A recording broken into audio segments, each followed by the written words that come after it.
Hello there everyone and welcome to another Deviant.fun video. There's been a big hiatus because, well, it's vacation time. So I've got some books piled up here.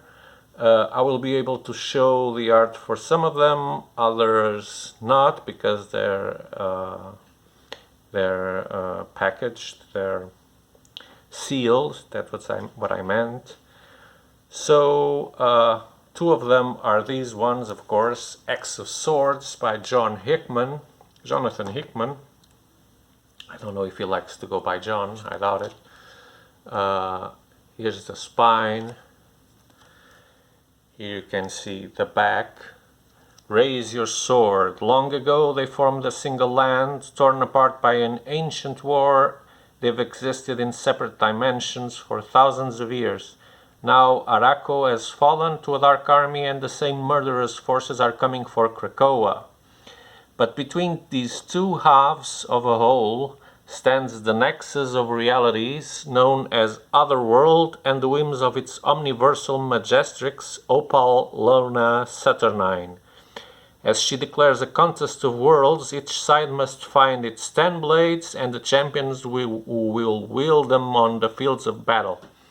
The X-Men thought they'd found peace and conquered death. They were wrong. So this is like a Dragon Ball tournament, right? Where each nation or race will choose their champions and they'll have to battle for survival. That's what this is all about. It's a heavy book. I don't know how many pages it has. So you've got Jonathan Hickman here. You've got also Tini Howard, Lee Williams, Benjamin Percy, Vita Ayala, Zabuel Zed Brisson, Gary Dugan, Pep Larraz doing the artwork, Mahmoud Hazard, Carlos Gomez. Well, it's a lot of people. So it contains X of Swords 1, X-Men from 2019 from 12 to 15, Excalibur 13 to 15, Marauders from 2019 from 13 to 15, X-Force also from 2019 13 to 14, New Mutants number 13, Wolverine 6 to 7, Cables 5 to 6, Hellions 5 to 6, and X-Factor number 4. So it's a lot of content here that you get, and you'll find that it's at a nice price. The next one also sealed, so we can show you the contents, but we're talking about number 8 of Berserk Deluxe Edition, which has come out recently.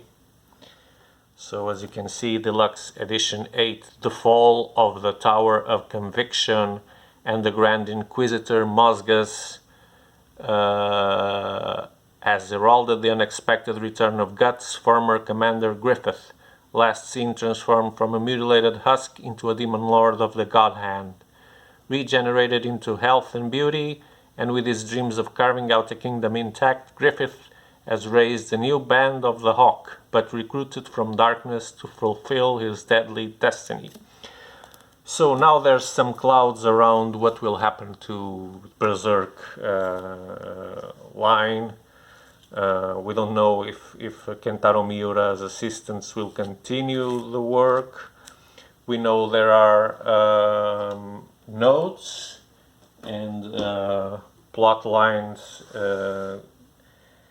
devised already, so perhaps they will pick it up. There's already a volume number 9 that you can wait for. That's already done, not published, but done.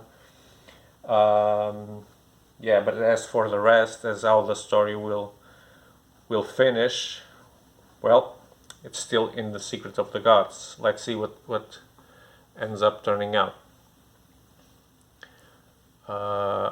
Okay, let me just adjust this thing.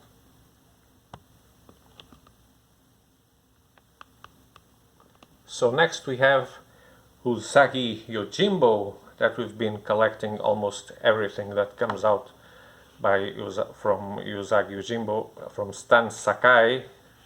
This is one of the longest, or not if the longest, manga series.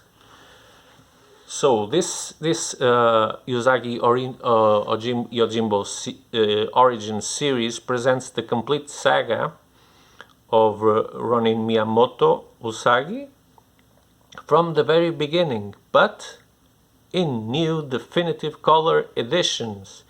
So this is brought by IDW, not Dark Horse.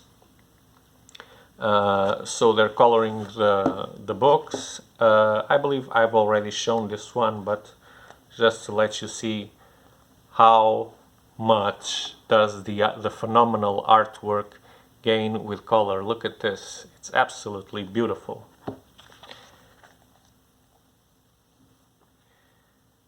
I really enjoy this with color much more. Just look at this. Every panel you have the urge to stay and look at it without reading the lettering. Isn't this a treat? Our favorite rabbit's adventures in full color, and very vibrant colors indeed.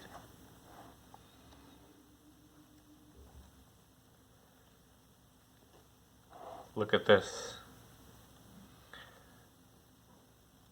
Astonishing. Before his journey as a wandering, masterless samurai, or ronin, began, Usagi underwent intense training under a mountain hermit, Katsuishi Sensei, taking his first steps down the path of the warrior. Eventually the path leads him to the pivotal battle of Gahara, which serves as the impetus for the host of amazing tales to come. Collected in full color, never before discover or rediscover the critical origin of Stan Sakai's most beloved character as he tells his story, setting the stage for the decades-long epic that follows. Collects many of Usagi's earliest adventures like Samurai, Kappa, A Quiet Meal, Blind Sword's Pig, and Lone Rabbit and Child. And that's it. Volume 1 from Usagi Yojimbo Origins, now by IDW and in full color. It's just gotten better than it was before, and it was already excellent. So, next. This was actually brought up to our attention by a customer. Yeah, you do that for us too, of course. And these are the DC Comics Bombshells, which I know nothing about, to be honest, but I dig the covers so much.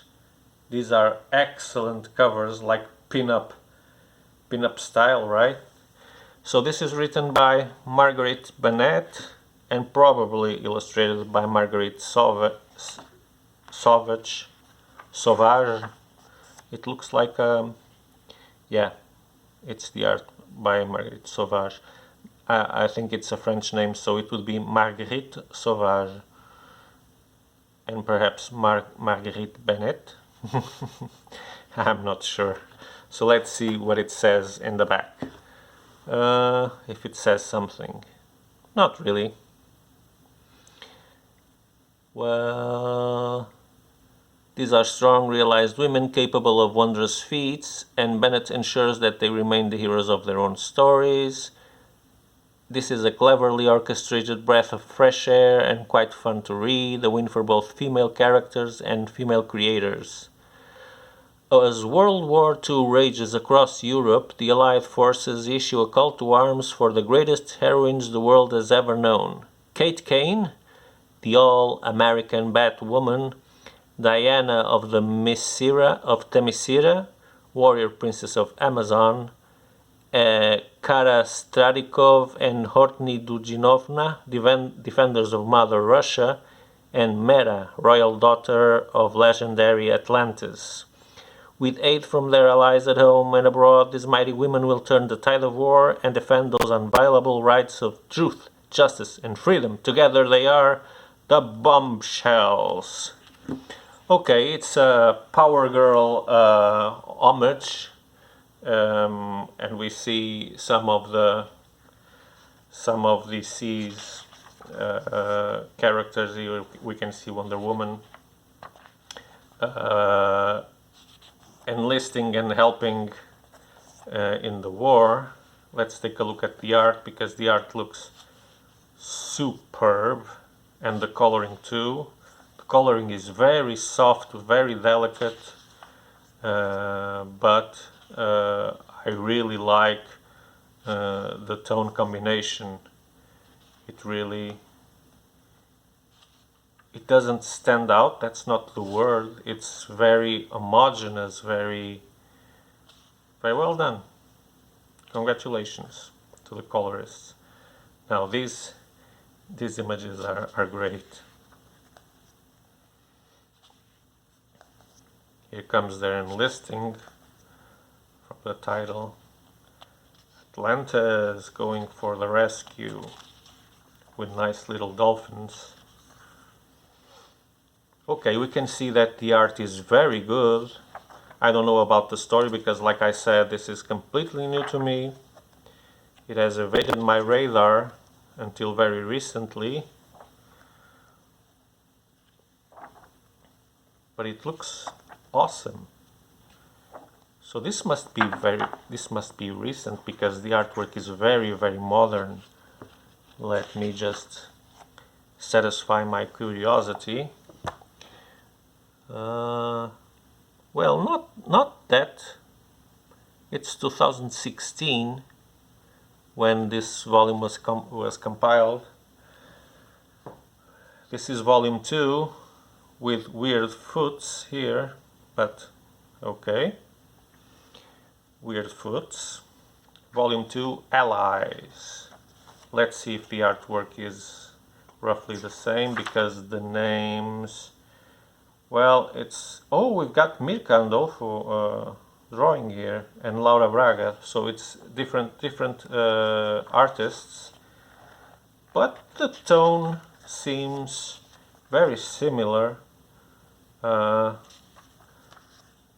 If I wouldn't know, I'd say it was the same artist, but hey, my eyes for art aren't that much trained. Yeah, but there are some differences. Yeah, the color, more vibrant colors, not so pasty. Maybe that's because this has more action.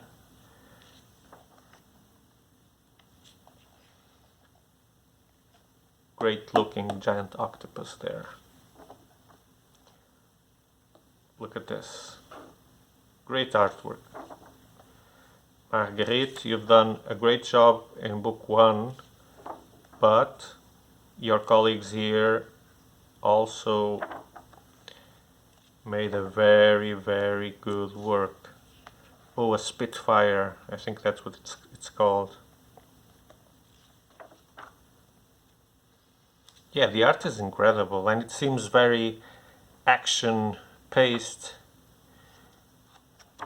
fast-paced action. Yeah, I'm kind of curious to read this if I didn't have tons of books before to read. But yeah, that's a first world problem. Next, Cyberpunk 2077, Your Voice. So I think this is volume 3. It doesn't really say, but I think it is. We're missing volume 2. And when I got this, I was convinced this was volume 2, but I think it's volume 3. So I really enjoyed Cyberpunk volume 1. I didn't enjoy this as much, but let me tell you what happens here. During a routine shift, a lonely maintenance worker encounters an altercation between a mysterious woman and the Maelstrom gang. As the woman attempts to escape, she hands him a chip.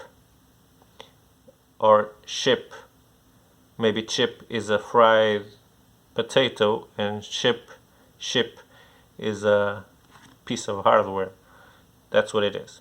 To find her and uncover, although it would be funnier if it was a fried potato. To find her and uncover the data, he sets off on a wild journey through the city mecca and dangerous wastelands, where he meets a sly new client. crazy cyberpunks, and the infamous Johnny Silverhand. You'll finally discover what true love is and why it'll never be possible, not in a place like Night City. Okay, some of the things that I said will make the book more interesting. The French potato and the silly guy. So, what did I not enjoy? The arc, sorry, Daniel Zezel, something like that. I don't know how to call it. And the colors also, I didn't like it at all. Yeah, but that's me, because it's a very different kind of art.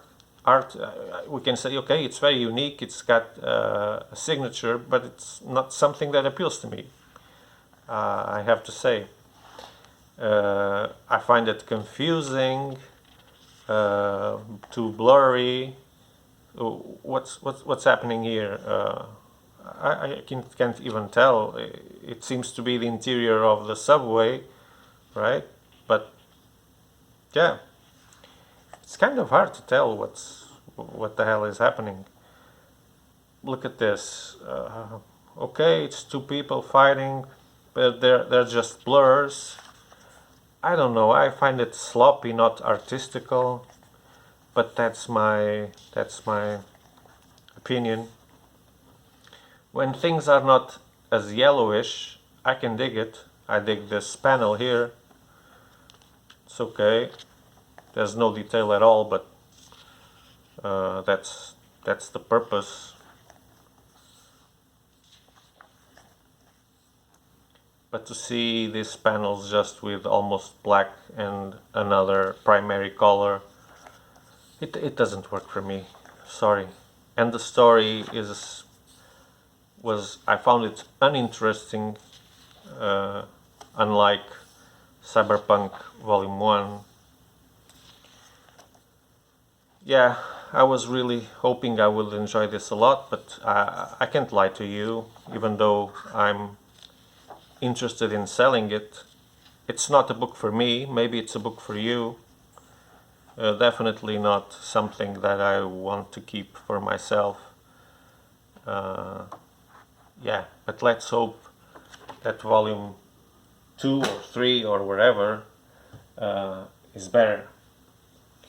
Next, a small book, and when I mean small, let me put a trade. Okay, can you see it? Smaller in height, smaller in width. So it's a very small book that I think it was dug up from Fabio Moon and Gabriel Ba's past, because they are famous now and they must have gotten older stories from them. I'm not sure. That's just me saying it. And it has the weird title of The Tales, Stories from Urban Brazil. So this dates from 2006, if I'm not, yeah, June 2006. So as you can see, it's quite old.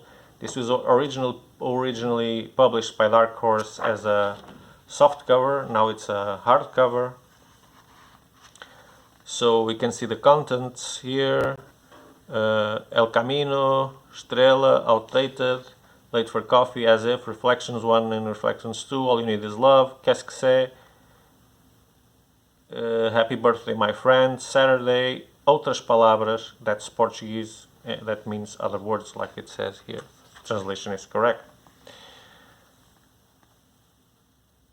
Okay, and here we see, let me see if it says something about the story. Oh, well, it says something about the creators. A perfect blend of fluid storytelling and contemporary style. A+. The Tales is beautiful, that's for sure. Moon and Bani made their magical, realist take on Brazil, creating a fully centralized, consistent, detailed, and immersive environment. Comicbookresources.com. Okay, I sounded like one of those radio commercials, right? So let's take a look at the art. We know for sure it's about Brazil. They're Brazilian. They're brothers. If you don't know that, I guess you do. But here's the info. It's free. can take it or leave it. So it should evoke Brazilian way of life, Brazilians customs, and customs I mean I don't mean the customs in the airport, right? I mean the way of living. So no coloring here, as you can see, but they're masters when drawing in black and white. They've proven that before. What I don't really know is if the stories are connected or not. I would like to know that. Well, there's one starting here.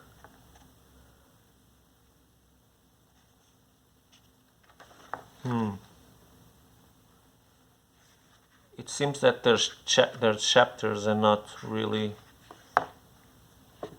separate stories. Okay, I'll have to read it to know. Or if you know about it, just leave a comment. Okay, that's it for Fabi Moon and Gabriel Ba, The Tales. Weirdest title ever. Let's change a little bit of the tone here. And let's go from some manhwa. And yeah, you heard it right. Manhwa, not manga. This is, as you can see, this is a traditional manga size. This manhwa for solo level, it's called Solo Leveling. We got volume 2 before volume 1, so I'm still waiting on volume 1. So the big difference between manga and manhwa, if you want to be lectured, if you don't just skip a few seconds, is that manhwa is from Korea and it's full colored. And it reads left to right, just like us Occidentals are used to it. So this Solo Leveling book, from what I can understand, I think the name comes from leveling up in games, because from the few pages I glimpsed at, this guy was fighting a monster to level up his power. I'm not sure. I'm imagining that these people get trapped in some kind of alternate reality, or even in the real world. I'm not sure. Maybe it's a little bit like Gantz, if you know the series, and they have to fight their way around. So you see here boss round, fight. So this is very popular, this Solo Leveling manhwa, and I must say that I really appreciate seeing color in manga-like books, because I always love when mangas get adapted to anime, because they gain so much joy, and by joy I mean the color, right? Color is joy, is beautiful. Our eyes love it, our brain craves for it. So yeah, our first manhwa title in the shop. Ever since he woke up in the hospital, Jin Wu's been thrown into a world of cryptic messages, daily quests, and strange dungeons overflowing with creatures he's never even heard of. As he tests out his new abilities, it starts to sink in that he is no longer the weakest hunter of all mankind. Maybe he can finally attain what he's always wanted, enough power to protect himself. But a run-in with an unexpected foe forces Jin Wu to consider just how far he is willing to go to obtain it. So it's a journey of discovery, of leveling up, etc., etc. Let's go for something bigger in size, and this is Isola Chapter 2. We already had Isola Volume 1 here in the store. Now we have Volume 2 too. I always like saying 2 too. Here comes a train. 2-2 of how far would you journey to save Queen and Kingdom?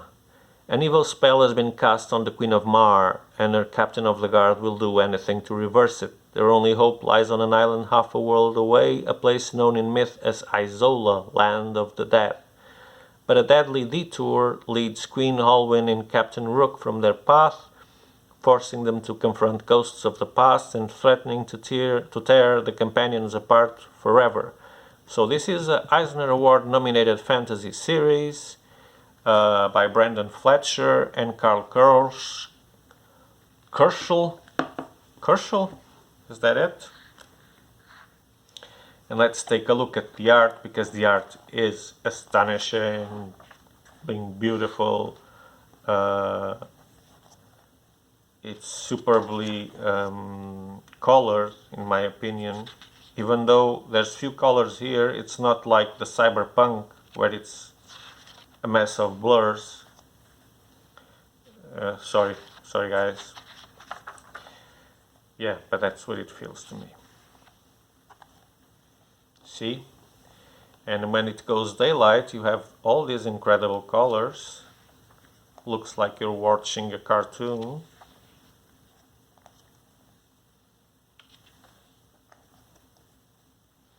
I've read part of volume 1 and was quite into it.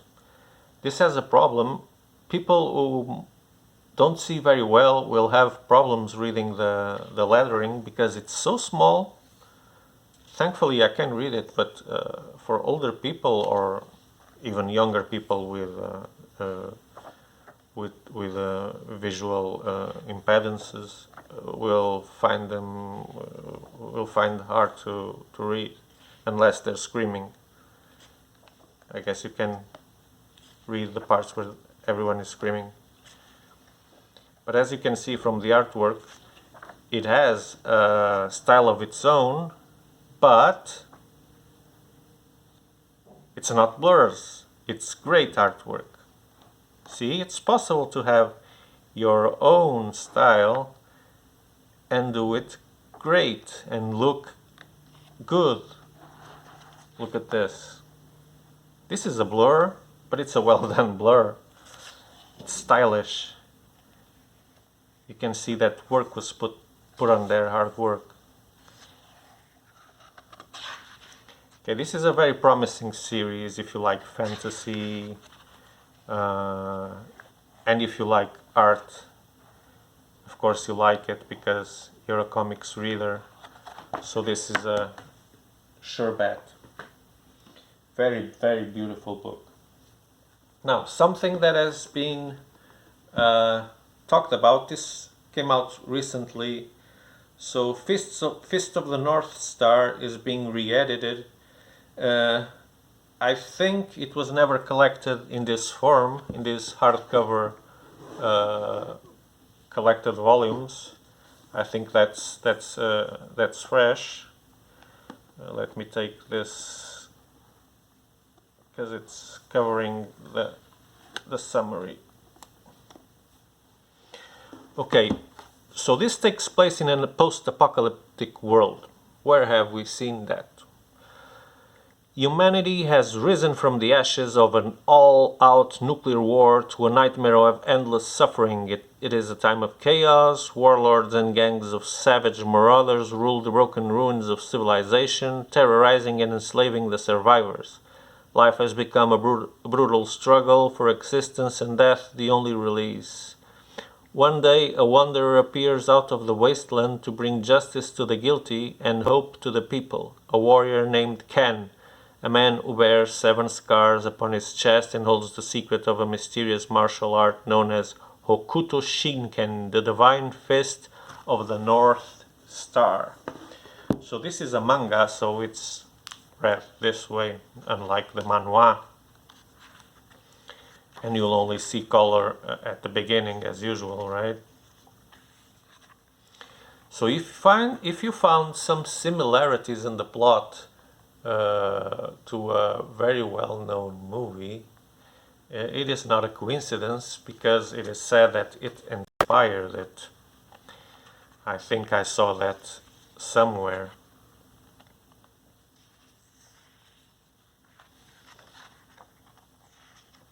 And there's lots of people really excited for this new coming of Fist of the North Star, coming back to the market. You can see that the artwork is very cool.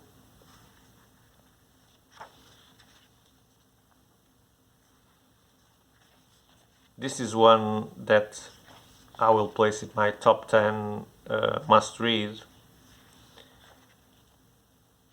because it doesn't seem like the regular shonen titles. It looks a bit more serious.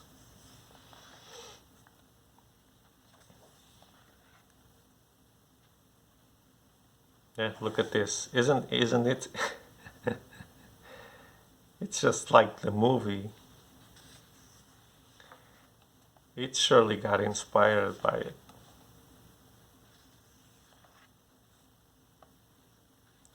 It's too alike.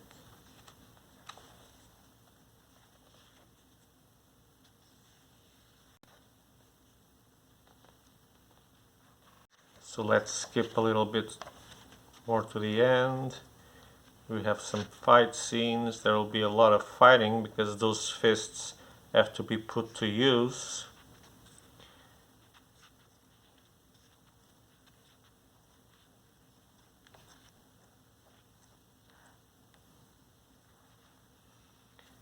"37 years. Whoa. This first appeared in Shonen Jump magazine 37 years ago. That's unbelievable.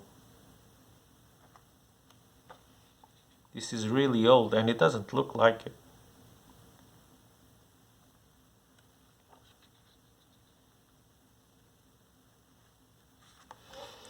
Yeah, something definitely to check if you're a manga reader or not. I don't consider myself to be a very heavy manga reader, especially shonen. But when I get things like this or that, haha, I'm a manga reader.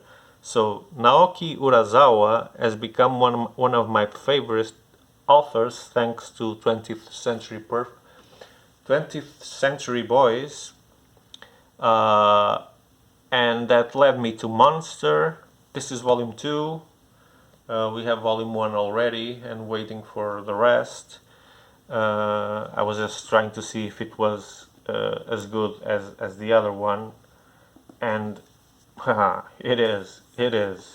So if you like thrillers, whodunits, in manga style, then you want Urasawa's books. I love his artwork, really do. I don't think I'm just saying that because I love the books, the story. I really dig his artwork, simple and effective. And this series is about a doctor who start and then murders start occurring, and is somewhat involved to one of the murders. So he sets out in a journey of trying to discover what these deaths are related to. There seems to be some kind of psychopath killing people after people, and he gets so involved that he leaves his career as a doctor and goes find clues. He wants to capture this monster, to unveil him. So he will find some clues with a relative of a guy that is a big suspect. But yeah, I'm not going to tell you much about the story because that's the big thing in this. You want to be surprised, and you will be And Naoki Urasawa writes so extremely well. These are novels with pictures. He could be a novelist. I don't know if he ever wrote a novel, but he surely could, because his way of writing is really novel-like. And you'll find intricate stories both in 20th Century Boys and Monster. Deep characters, you really get to know the characters and their interactions with other people. There's always a tension when you're reading. You never know what's going to happen next. Well, this guy is brilliant. So if you're looking to enter manga, but you're not very very sure if you like the shonen typical title, the equivalent to Marvel and DC's superhero titles, then you could start by Urasawa's titles: Asadora, 20th Century Boys, Monster, and you'll enjoy it for sure. Now, this book, I'm not sure if I even presented it already. Maybe I have. It's called The Bridge. It's by Peter J. Tomasi, illustrated by Sarah Duval. And it's the story of how the Rublings connected Brooklyn to New York by building the famous bridge, the Brooklyn Bridge. Longlisted for Brooklyn Public Library Literary Prize. This is, it has some fiction on it, but it intends to be a document of how this family came to build such an enormous architecture achievement, because it's a very big bridge. Suspended bridge, I think,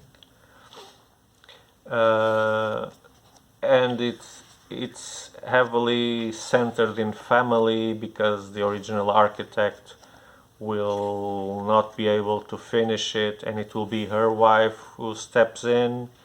And you can imagine in these times a woman ordering guys around to do this and that, and build it like this, build it like that, pick up this, pick up that.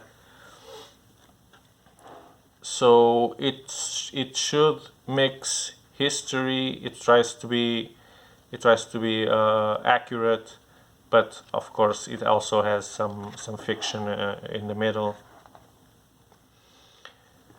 In this extraordinary graphic novel, author Peter J. Tomasi and illustrator Sarah Duval bring to life the construction of one of the most iconic landmarks in the world, and shine a light on the incredible triumphs and tragedies that went into building the Brooklyn Bridge. After the accidental death of the bridge's designer, I thought he died, John Augustus Roebling, it was up to Roebling's then 32-year-old son Washington to complete the massive project. Unfortunately, there was more pain to follow, as Washington developed caisson disease. Oh, so that's it. It was not the father that got ill, but the son. So that's when Emily Roebling, Washington's wife, comes into play, and assumes a key role in the bridge's construction. She becomes her husband's eyes and ears at the work site. Yeah, this seems like, if you like history, this book is for you, for sure. I think I'll love it. And it's got some interesting, you see, these parts of the bridge, they are beveled. Pretty cool. And this is not a defect. It's style, okay? You get to see the yellow that combines with the logo. So I think I've got more books, but I think I've shown enough. Otherwise this would get too heavy for you to bear. So Until the next video, I say a big farewell to you. I hope that I've shown something that might have interested you in here. Yeah, and go check us out at Deviant.fun.biz, where you can find these books and lots of other books. Of course, we don't have them all in stock because the catalog is huge. But you just message us if it says that it's available on order, and if you know the book is out of print or hard to get, then it's best that you talk to us first so we can check if a copy is obtainable or not. Otherwise, just order it, and then we'll get back to you if we can't fulfill your order, of course. But most times we can, of course. So you can also follow us on Facebook and Instagram, and of course, I don't know where you're seeing this video, but probably in YouTube. So this channel has lots of reviews and leaf-throughs like I've done here. So feel free to subscribe, like the video, leave your comments, whatever. Just follow us, be with us, and yeah, bye bye. See you soon. Deviant Fun out in 3, 2, 1. Bye bye.